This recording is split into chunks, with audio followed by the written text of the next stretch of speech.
40,000 కోట్ల బకాయిలు ఇప్పటికి ఉన్నటువంటి పరిస్థితి. 40,000 కోట్ల బకాయిల్లో ఈ ప్రభుత్వం ఇస్తానని ఎక్కడ చెప్పినటువంటి లేదు. పోలీసులకు సరెండర్ లీవులు సరిగ్గా ఇవ్వటల్లా.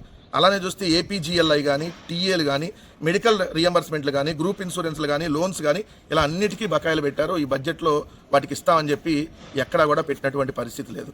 రెండో అంశం వచ్చేటప్పటికి క్లియర్గా మూలధన వ్యయం గడిచిన బడ్జెట్లో 40,635 కోట్లు పెడితే దాంట్లో 10% చేసినటువంటిది.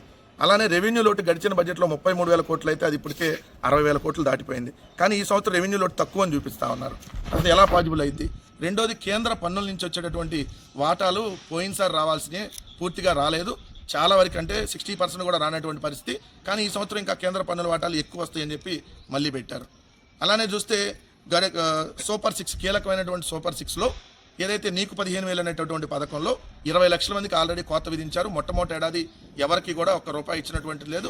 రెండో ఏడాది 5,000, 7,000, 10,000 అలా 13,000 వరకు అది కూడా 20 లక్షల మందికి కోత విధించి ఇచ్చారు. మూడో ఏడాది కూడా 20 లక్షల మంది కోత అలానే ఉంది.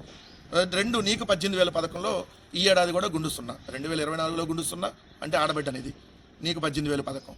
2024 గుండు సున్నా, 25 గుండు సున్నా, 26 గుండు సున్నా.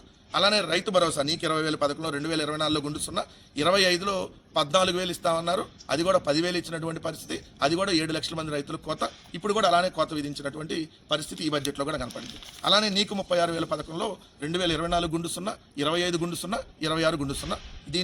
ఈ బడ్జెట్లో కూడా దీన్ని ఊసేయలేదు. దాదాపు 20 లక్షల మందికి పైగా నిరుద్యోగులు ఉన్నారు. సో నెంబర్ 5 3 ఉచిత గ్యాస్ సిలిండర్లు 1,55,00,000 గ్యాస్ కనెక్షన్లు ఉంటే వీళ్ళు ఇక 55 లక్షల మందికి తీసేశారు. సో తీసేసి 2024లో అయితే ఒక సిలిండర్ ఇచ్చారు. 2025లో కూడా ఇప్పుడు ఎన్ని ఇచ్చారనేది గ్యారెంటీ లేదు. 2026లో కూడా అదే పరిస్థితి కనపడతా ఉంది. ఉచిత బస్సు 16 రకాల బస్సులు ఉంటే కేవలం 6 రకాల బస్సులు, అది కూడా ఒక జిల్లాలో ఈ మూల నుంచి ఆ మూల వెళ్ళాలన్నా కూడా 10 బస్సులు మారెళ్ళాల్సినటువంటి పరిస్థితి. పవన్ కళ్యాణ్ గారు చెప్పిన షణ్ముఖ వ్యూహం 175 నియోజకవర్గాల్లో నియోజకవర్గానికి వచ్చి 500 మందిని ప్రతి సంవత్సరం సెలెక్ట్ చేస్తాం, వాళ్ళకి 10 లక్షలు ఇస్తాం, వాళ్ళకి ఉద్యోగ వ్యాపారాలు పెట్టిస్తాం అన్నారు. ఈ బడ్జెట్లో కాదు కదా, గడిచిన 2 బడ్జెట్లో లేదు, ఈ బడ్జెట్లో కూడా ఊసలేదు. ఆరోగ్యశ్రీకి అదే అటకెక్కినటువంటి పరిస్థితి, గడిచిన బకాయిలు ఇచ్చే పరిస్థితి లేదు. సేమ్ ఫీజు రింబర్స్మెంట్ పరిస్థితి కూడా అంతే. సో ఇంకేంది బడ్జెట్? దీన్ని ఎవడన్నా బడ్జెట్ అంటాడా? దీన్ని బడ్జెట్ అనరు. ఏదో మీ అసెంబ్లీలో మీరు భజన చేసుకొని జగన్ గారి ప్రభుత్వాన్ని తిట్టడానికి ఏదో పెట్టాలి కాబట్టి పెట్టినట్టుగా కనపడుతుంది తప్ప ఈ బడ్జెట్ వల్ల కూడా పూర్తిగా ప్రజలకు ఒరిగేది ఏమీ లేదు అనేది పూర్తిగా కనపడతా ఉంది.